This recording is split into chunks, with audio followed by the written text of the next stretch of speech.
Conforme a lo establecido por el artículo 75 de la Ley 26.522 de Servicios de Comunicación Audiovisual, transmiten LRA Radio Nacional y el S82 Canal 7 la televisión pública, junto a todas las emisoras que integran la cadena nacional de radio y televisión de todo el país y el servicio internacional RAE, Radiodifusión Argentina al Exterior.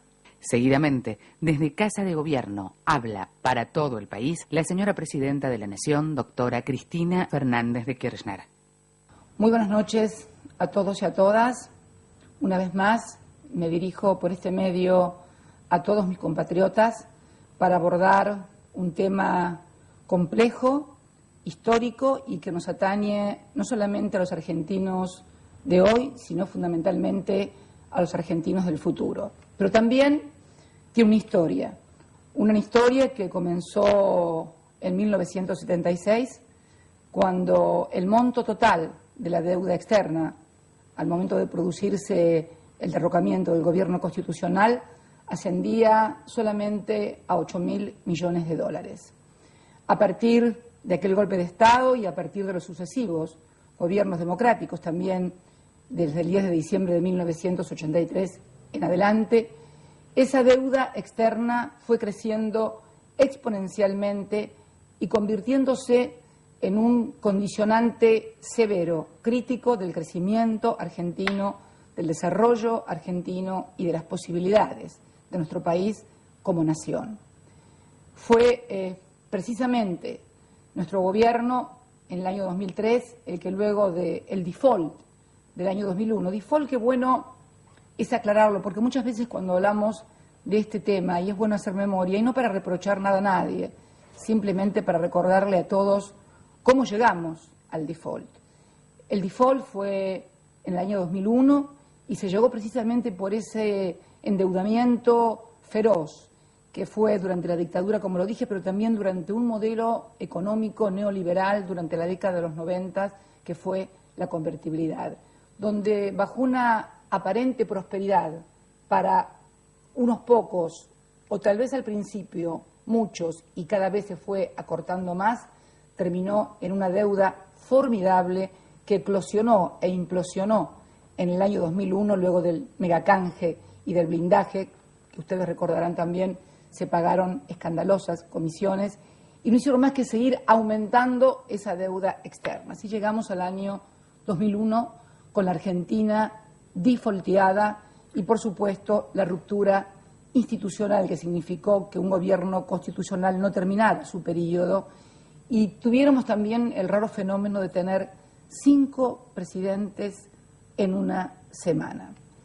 En el año 2003, el 25 de mayo, asume precisamente el presidente Kirchner y comienza a abordar este problema que era además tema de todos los partidos políticos. No había partido político, no había movimiento social, no había argentino que no hablara de la deuda externa y estableciera la necesidad de terminar con este flagelo, abordarlo.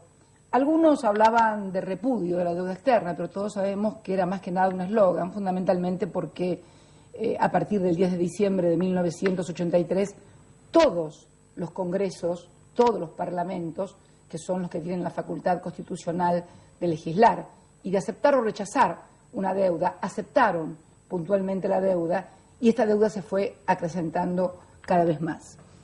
Quiero retornar entonces a ese 2003 en el cual comenzamos a negociar febrilmente, también durante el año 2004, hasta que pudimos llegar a un acuerdo luego de numerosas negociaciones, viajes por todo el mundo, presentaciones en Abu Dhabi inclusive, a reestructurar esa primera parte de la deuda que llegó exitosamente a un 76%.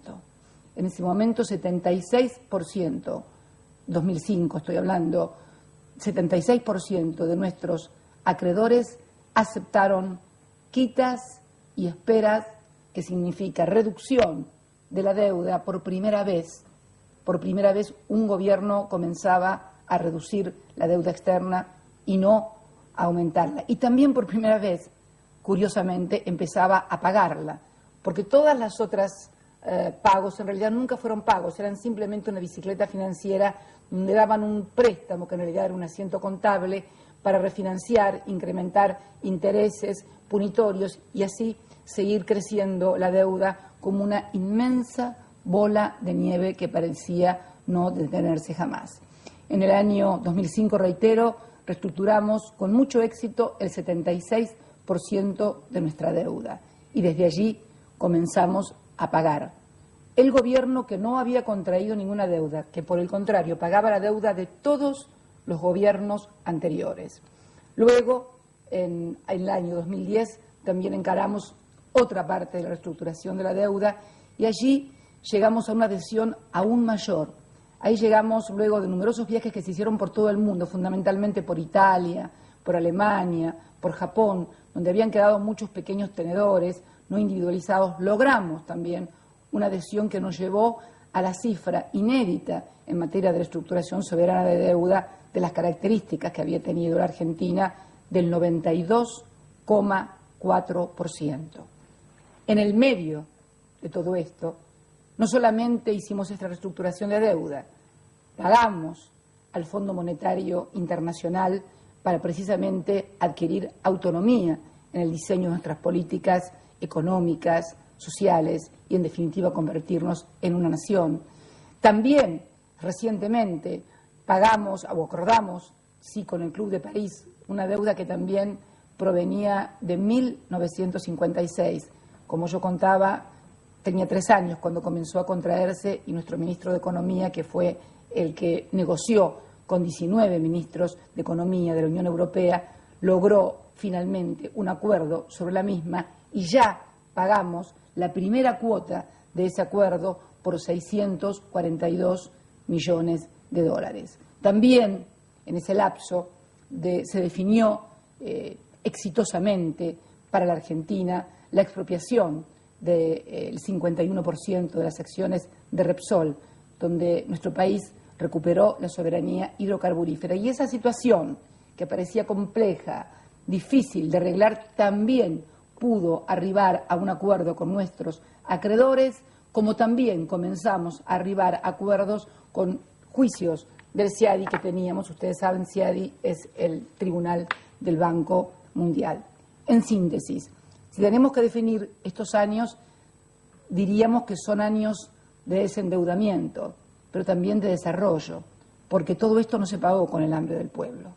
Debemos decir que de esa Argentina defaulteada en el año 2003, que recibimos con el 25% de desocupación, con el 54% de pobreza, con más del 27% de indigencia y con todas las carencias que teníamos los argentinos de industrias, de fábricas, de trabajo, de jubilaciones, de cobertura social, de derechos, en definitiva, de derechos a una vida mejor, también paralelamente al pago de esa deuda pudimos pagar gran parte de la deuda social interna argentina. ¿Y por qué digo gran parte y no digo toda?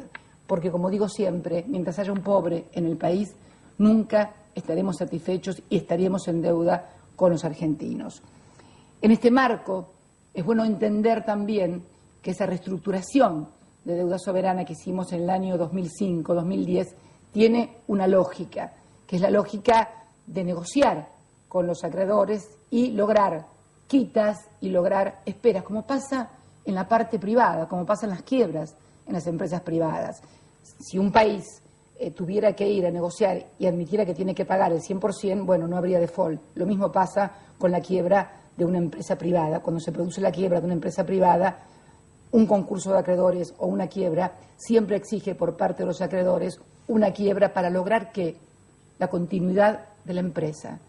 Y esta reestructuración de deuda soberana, que tuvo una quita importante del 65% y plazos de espera muy importantes, también tuvo un objetivo: lograr la continuidad del país, lograr la viabilidad de la República Argentina. La diferencia es, claro, que todos los países tienen leyes de quiebra, pero no hay una ley internacional para reestructuración o para quiebra de países soberanos.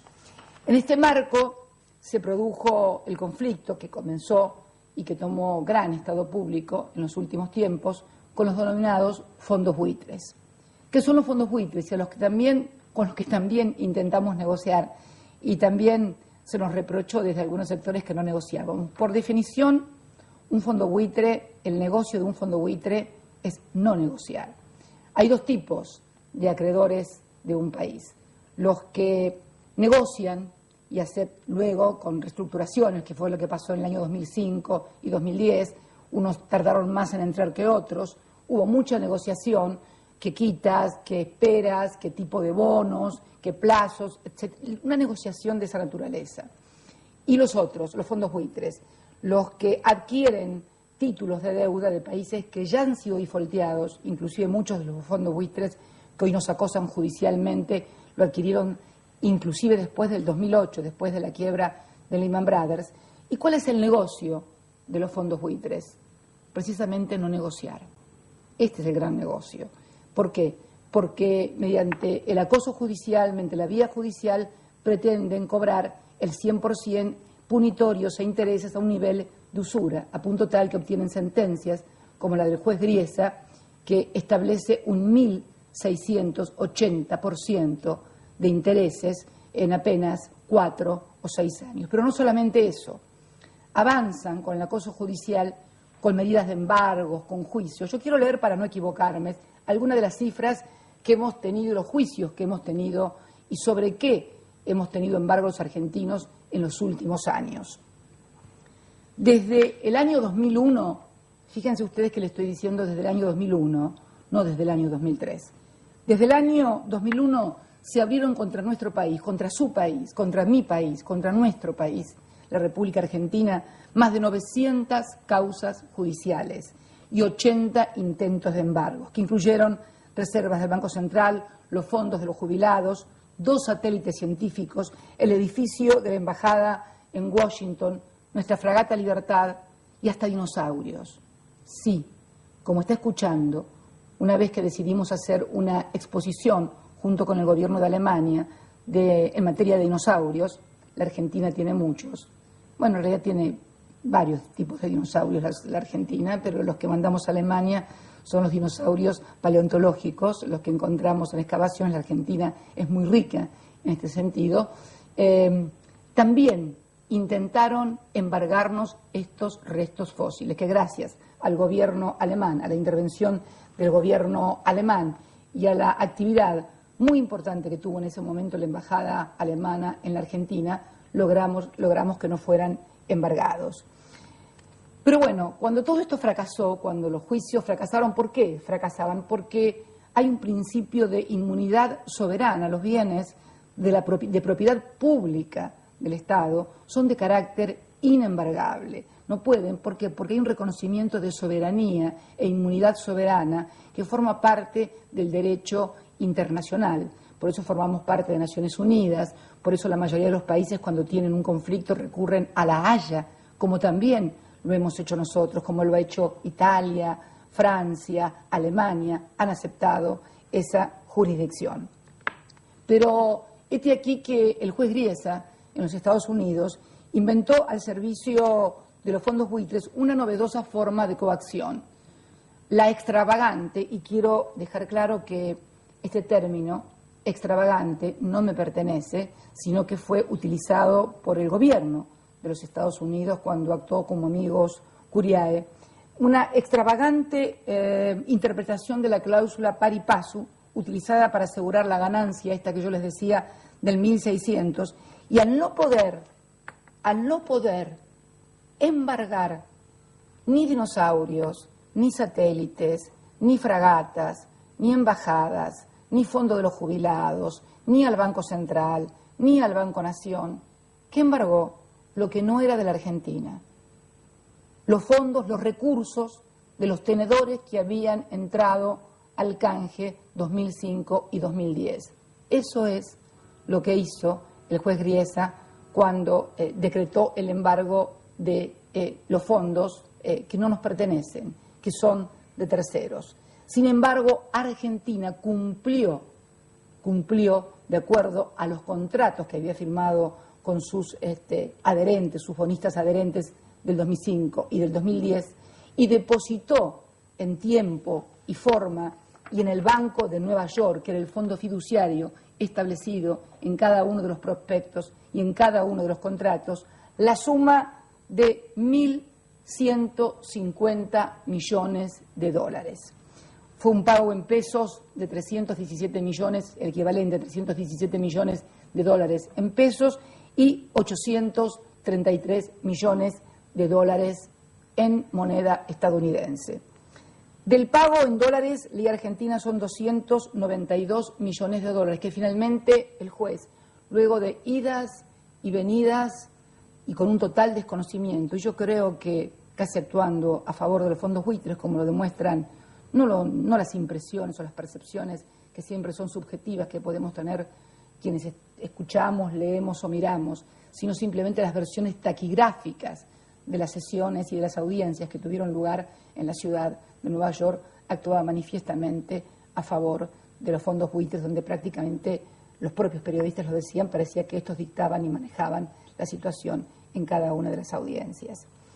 Del pago en dólares, la extranjera son 541 millones de dólares, 2 millones son ley de Tokio y están cursados y los tiene el JP Morgan en Tokio, y 539 millones de dólares quedaron en una suerte de limbo jurídico, porque ni fueron embargados, ni le fueron pagados a quienes son sus legítimos dueños. La Argentina pagó, como lo reconoció el propio Banco de Nueva York, como lo reconoció el propio juez Griesa, y como no lo puede dejar de reconocer ninguna persona sensata y con sentido común, en la fecha y en el lugar que había que pagar y en el día que había que pagar, inclusive antes, porque aquí era feriado en la Argentina depositó todos y cada uno de esos 1.150 millones de dólares, como lo viene haciendo rigurosamente desde el año 2005. Sin embargo, nos encontramos con esta medida absolutamente insólita e inédita de apropiarse de fondos de terceros, en este caso los tenedores de los canjes. ¿Qué debe hacer Argentina? Bueno, Argentina, porque siempre se dijo que Argentina no quería negociar, no quería pagarle a ese 7,6%. Bueno, Argentina intentó y concurrió a todas las audiencias e inclusive, y lo voy a reiterar una vez más, por primera vez desde el año 2001, por primera vez del año 2001, si les gusta desde el año 2002, si les gusta desde el año 2003, un ministro de Economía de la República Argentina tuvo 2 reuniones con los titulares o los representantes de los fondos buitres para intentar llegar a un acuerdo. Y fue imposible, porque el negocio, como les dije antes, es no negociar. Algunos aquí en la Argentina dijeron que había impericia o inexperiencia por parte de una señora, en este caso quien les habla, que está sentada en este sillón no por ser señora, sino por haber sido votado por una buena parte de los argentinos y de su joven ministro de Economía. Concurrieron luego esas negociaciones, pudimos enterarnos a través de los medios no solamente nacionales, sino también internacionales, que intentaron negociar con ellos bancos nacionales, expertos en negociación, en hacer negocios. Luego también fracasaron ellos. Luego fueron los bancos extranjeros, JP Morgan y otros bancos a los que nadie creo que podrá tachar de no tener pericia a la hora de negociar o de abordar temas de carácter financiero. Son especialistas en ellos y también fracasaron. Yo leía en un discurso a la ciudadanía la semana pasada, donde comentaba que el titular de uno de los fondos, del Fondo Aurelius, dijo: dimos por terminar las negociaciones porque ninguna de las ofertas que hemos escuchado ni remotamente se acercan a lo que nosotros pretendemos. Obviamente pretenden el 100% y un interés del 1.680% en dólares, algo realmente impagable y yo creo que inmoral en el mundo contemporáneo, porque es directamente la práctica de la usura internacionalizada y fundamentalmente aceptada por un juez.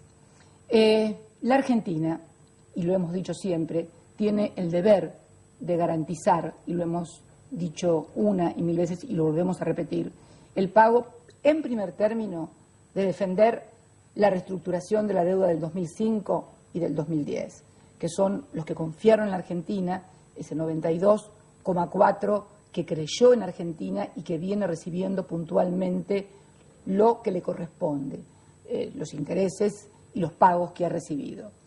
Y también hemos dicho que queremos solucionar el 100% de los tenedores de bonos de deuda argentina en forma justa, equitativa, legal y sustentable.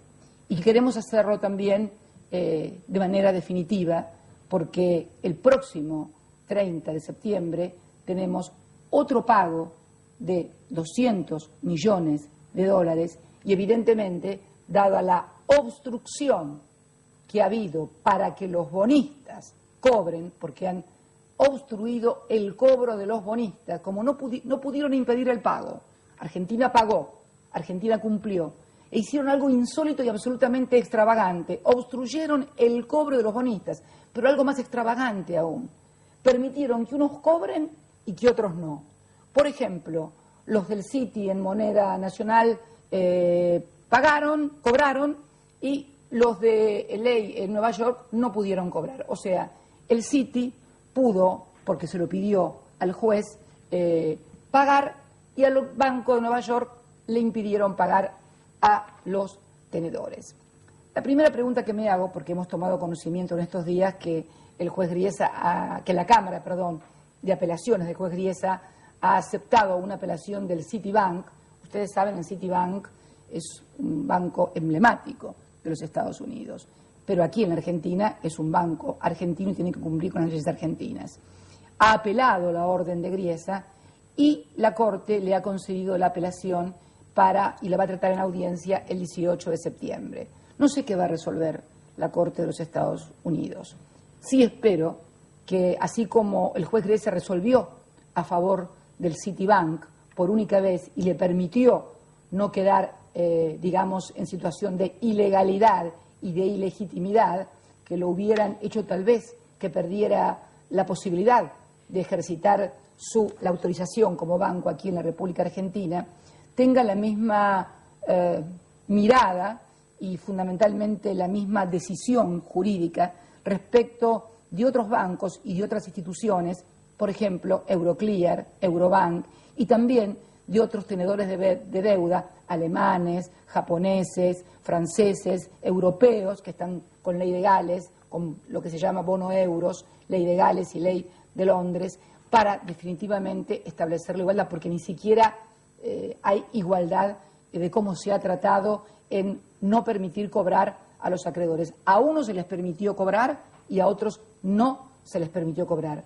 Si esto se le puede denominar justicia, la verdad que es muy dudoso. Por eso hoy quiero comunicarle a todo el pueblo argentino que hemos decidido, yo lo había adelantado, ustedes saben que el Poder Ejecutivo negocia la deuda externa por delegación del Congreso, pero por aplicación de lo dispuesto por la Constitución Nacional, que tiene la facultad originaria en el artículo 75 de negociar la deuda externa, es el Parlamento Nacional. Y yo dije que ninguna decisión iba a ser tomada sin pasar por el Parlamento Nacional, como hicimos con el canje 2005, como hicimos con el canje 2010. No ocurrió lo mismo en otras oportunidades, como el megacanje o el blindaje, pero nosotros siempre hemos cumplido y hemos enviado al Congreso todo lo negociado en materia de deuda externa, porque creemos que así debe ser, y una vez más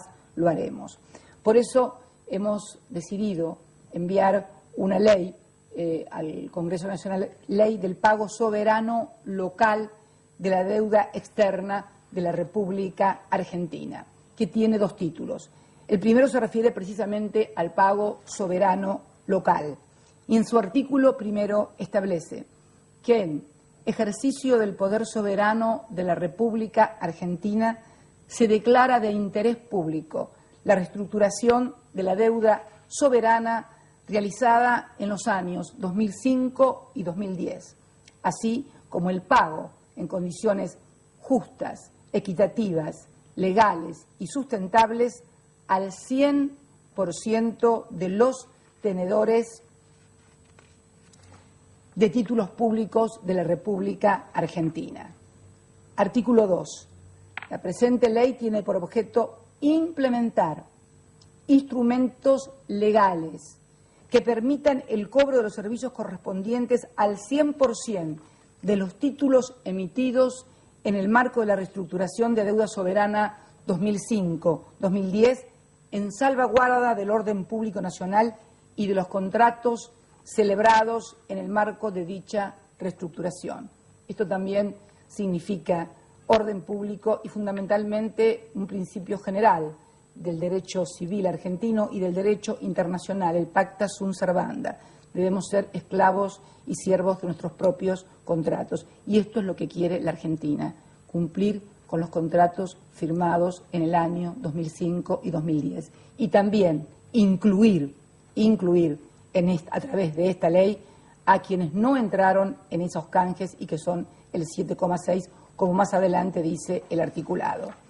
El capítulo segundo habla del mecanismo para salvaguardar el cobro de los tenedores que adhirieron a la reestructuración de la deuda en los años 2005 y 2010. Artículo 3. Se autoriza al Ministerio de Economía y Finanzas Públicas a adoptar las medidas necesarias para remover al Banco de Nueva York, Mellon, como agente fiduciario y a designar en su reemplazo a Nación Fideicomisos Sociedad Anónima.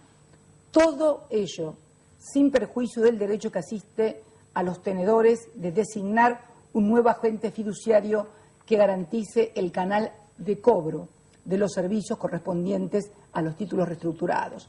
Esto es muy importante porque esto está establecido en los propios prospectos y esto tiene que ver con los avisos legales publicados oportunamente por la República Argentina, no solamente en nuestro país, no solamente en el Boletín Oficial, sino también en todos los diarios del mundo, avisando precisamente a los tenedores de los bonos, de los canjes, de los derechos que los asistían frente a la obstrucción ilegal e ilegítima que hacían para el cobro de sus acreencias. Artículo 4. Se crea una cuenta especial de Nación Fideicomiso Sociedad Anónima en el Banco Central de la República Argentina,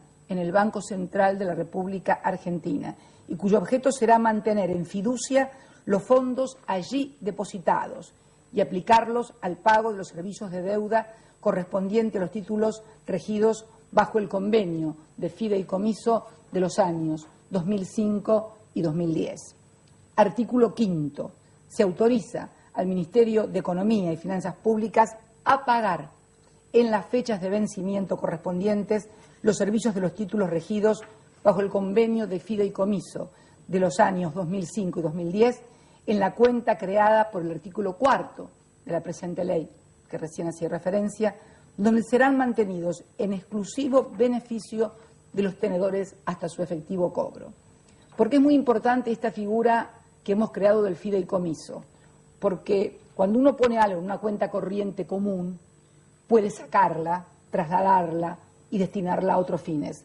Cuando uno constituye un fideicomiso con fines específicos determinados por ley, la única aplicación que se le puede dar a esos recursos, a esos fondos, son los establecidos por la propia ley que aprueba el fideicomiso, con lo cual hay una certeza absoluta que se le otorga a los acreedores de que esos recursos que se depositen puntualmente en esa cuenta del Banco Central de la República Argentina, nadie, ningún presidente ni nadie podrá tocarlos porque son precisamente de nuestros acreedores.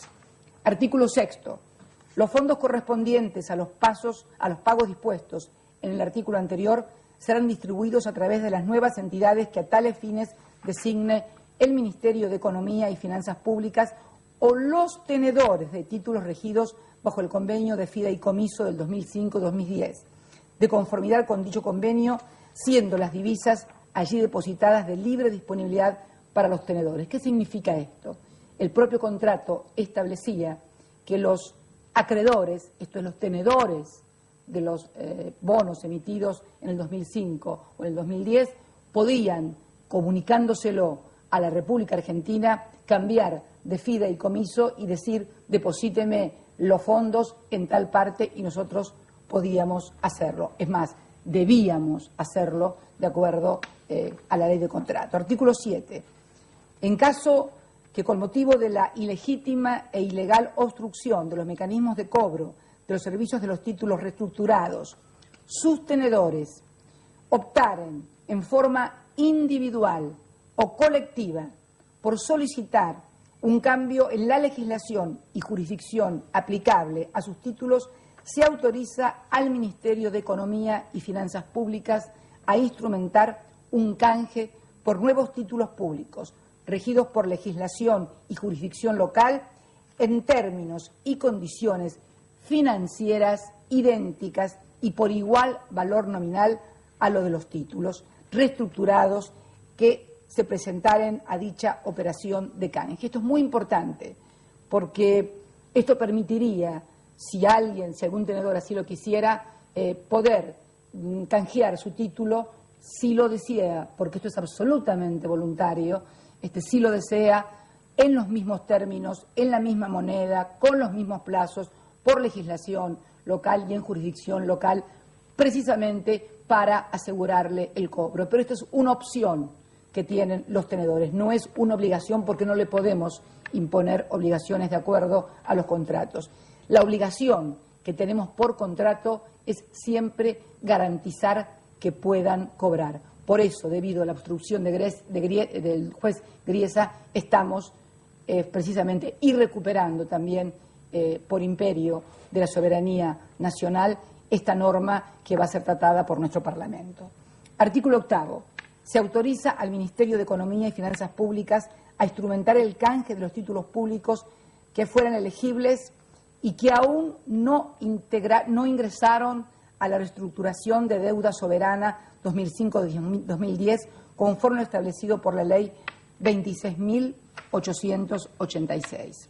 Quiero volver a repetir la norma porque precisamente este artículo, el 8, es el que incluye por primera vez a todos aquellos que no han querido ingresar al canje. No solamente abrimos el canje, sino que ya lo autorizamos a que cobren en los términos del canje 2005-2010 y en los términos de la Ley 26.888 a ese 7,6 que nunca ingresó y que le va a permitir de ingresar tener ganancias superiores al 300%. No estamos regalando, ni nos están regalando absolutamente nada. Artículo 9. A los mismos fines se crea otra cuenta especial, se crea una cuenta especial de Nación Fideicomiso Sociedad Anónima en el Banco Central también de la República Argentina, abierta en virtud de la buena fe de la Nación Argentina y de su voluntad y capacidad de pago en condiciones equitativas para todos sus acreedores, según la interpretación convencional y generalmente aceptada del término pari passu. Yo le agregaría, no sé si los legisladores así lo estimarán, del derecho internacional y de la más elemental y racional lógica. Pero vamos a abrir también una cuenta especial en el Banco Central para que también se le deposite allí al 7,6% lo que le correspondería como si hubieran entrado a los canjes, de modo tal que nadie diga que la Argentina se niega a pagar. Lo que la Argentina se niega y cualquier otro país se negaría es a ser extorsionado. Artículo 10, eso lo digo yo. Artículo 10.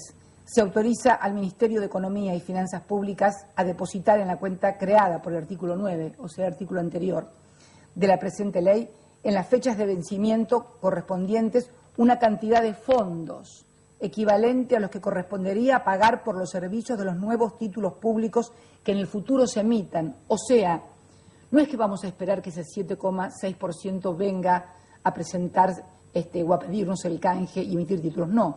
Para mostrar esta buena voluntad y capacidad de pago, vamos a depositar aún sin que se presenten al canje para que estén a su disposición cuando decidan hacerlo y podamos emitir los títulos, lo que les correspondería en materia de intereses respecto de los otros acreedores también. De acuerdo a lo previsto en el artículo 1 de la Ley 26.886, en reemplazo de aquellos que aún no ingresaron a la reestructuración de la deuda soberana 2005-2010. Artículo 11. Los fondos que correspondan a los pagos dispuestos en el artículo anterior serán entregados a los tenedores que participen de la operación de canje que se disponga en los términos de la Ley número 26.886, junto con los nuevos títulos públicos correspondientes al momento de su colocación. Título 2. Capítulo único del orden público de la presente ley. Artículo 12. La presente ley es de orden público y entrará en vigencia a partir del día de su publicación en el Boletín Oficial. Artículo 13. Los pagos previstos en los artículos 5 y 10 serán atendidos con cargo a la jurisdicción 90, servicios de la deuda pública. Artículo 14. Se faculta al Ministerio de Economía y Finanzas Públicas a dictar las normas aclaratorias y complementarias que fueran necesarias para instrumentar el cumplimiento de la presente ley. En unos instantes más, cuando yo termine de hablarles a todos ustedes, a mis compatriotas, va a aparecer en la página de Presidencia y también en la página del Ministerio de Economía el texto completo de la ley, como así también los frondosos fundamentos con que va acompañado. Inclusive, cuando lo remitamos al Congreso de la Nación, va a ir acompañado del expediente completo de la deuda, de todo lo que hay en ella, para que todos los legisladores puedan acceder a toda la documentación. No se va a enviar normalmente, como se hace, fundamentos y proyectos, se va a mandar también el expediente completo, porque la historia no empezó ayer, ni termina hoy, ni mañana. La historia continúa y hay diversos actores en el medio de esta historia. Yo quiero dirigirme a todos ustedes con la certeza de que estoy en estos momentos, sé que estoy atravesando un momento en el cual todos los argentinos tenemos grandes responsabilidades y tenemos muchas diferencias entre nosotros, diferencias en política económica, en política exterior, o en política de derechos humanos, o en cualquier otra diferencia. Pero yo creo que en lo que hace a la soberanía de nuestro país, en lo que hace al hecho de que no nos puedan extorsionar más, en lo que hace al hecho de que la Argentina no la vuelvan a sobreendeudar una y otra vez más, justamente ahora que estamos saliendo argentinos, porque esto justamente nos ocurre al momento de que la deuda externa argentina en dólares, en manos de tenedores privados, representa el 8% del PBI, en momentos en que estamos ya soñando con el autoabastecimiento energético a partir del descubrimiento de yacimientos como nunca imaginábamos que teníamos y que nos vuelven a convertir en un país petrolero y en un país con mucho gas, en estos momentos en que la Argentina, no para mi gobierno, porque a mí me falta muy poco tiempo para terminar mi mandato, esto es para los futuros gobiernos, no es para el mío, es para los futuros gobiernos, es para las futuras generaciones, porque si yo firmara lo que algunos pretenden, la bomba no explotaría ahora, al contrario, seguramente habría aplausos, seguramente encontraría titulares maravillosos en los diarios y seguramente, bueno, encontraría a alguien que vendría a prestarle nuevamente a la Argentina a tasas que, bueno, vaya a saber, a lo mejor tal vez más bajas, más altas, no importa, pero entraríamos nuevamente en esa ronda infernal de endeudamiento que es precisamente lo que nos ha tenido totalmente sujetados durante tanto tiempo y que fue lo que permitió que durante décadas generaciones y generaciones no creyeran en nuestras posibilidades. Fue lo que permitió que muchísimos argentinos tuvieran que emigrar de nuestro país, no solamente por una cuestión como durante la dictadura para sobrevivir con vida, valga la redundancia, sino para sobrevivir económicamente. Lo que yo pretendo sinceramente como presidenta de todos los argentinos, que he tenido el inmenso y nunca tal vez soñado honor de ser electa 2 veces presidenta de todos los argentinos. Inclusive en la segunda oportunidad por más votos que en la primera, lo cual también para mí constituye un motivo de orgullo, que además ha tenido la inmensa suerte de tener como compañero al hombre que precisamente inició este proceso virtuoso de desendeudamiento, de autonomía de la Argentina, de generar trabajo para todos los argentinos, de generar dignidad para todos los argentinos. Para mí lo siento como un compromiso que excede lo meramente coyuntural, lo meramente o de la etapa para ingresar decididamente en lo histórico. Estoy un poco nerviosa, discúlpenme si me pongo un poco nerviosa, normalmente suelo tener más aplomo, pero realmente siento que estamos viviendo un momento de mucha injusticia con la República Argentina. Y creo que un nuevo orden global, porque hemos sido además apoyados desde distintas partes del mundo, desde organismos como el Mercosur, como la CELAC, como la UNASUR, como más de 100 académicos que se han presentado ante el Parlamento norteamericano, como, en fin, como muchísimos otros artículos que han aparecido en todas partes del mundo. Por la propia lógica estamos siendo apoyados, pero no apoyando a un gobierno, sino apoyando a esta cosa tan loca que significa que de repente alguien quiera tumbar la reestructuración de deuda más exitosa de la que se tenga en memoria, y más exitosa no solamente porque se cumplió, sino porque se cumplió con crecimiento e inclusión social para todos los argentinos, que yo creo es lo que está faltando hoy en muchas partes del mundo, y por eso suceden las cosas que suceden. Por eso les pido a todos que en todo lo que estemos en desacuerdo sigamos estando en desacuerdo, pero en estas cosas, por favor, tengamos la grandeza de entender que no es el problema de un gobierno. Es más, todos, absolutamente todos los argentinos saben que esta deuda no la contrajo este gobierno. Esta deuda la contrajeron otros gobiernos.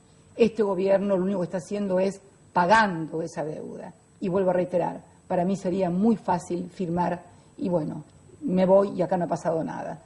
Pero no es esa mi forma de tener ejercicio responsable de la gestión y fundamentalmente ejercicio responsable del rol que tenemos que jugar cada uno de los hombres y mujeres en los cuales nuestro pueblo ha confiado y ha depositado no solamente su voto, que es electoral, circunstancial y tal vez coyuntural, sino sus ilusiones, sus esperanzas y sus sueños. Y yo les puedo asegurar, compatriotas, que los sueños, las ilusiones y las esperanzas que tienen millones de argentinos no son diferentes de acuerdo al partido al que pertenezcan, más allá de minorías que piensen que es posible retornar a un pasado neoliberal. Así que, enviando y cumpliendo con mi palabra, tal cual lo dije, de enviar al Parlamento todo el tratamiento, mañana el ministro de Economía, conjuntamente con el secretario legal y técnico de la Presidencia, la Procuradora del Tesoro y otros funcionarios, darán más detalles de esto en una conferencia de prensa y luego también concurrirán, como es su deber, al Parlamento argentino cuando él mismo decida, y espero que sea pronto, abordar el tratamiento de este proyecto de ley que esta misma noche será remitido. Muchas gracias y tengan todos ustedes muy buenas noches. Conforme a lo establecido por el artículo 75 de la Ley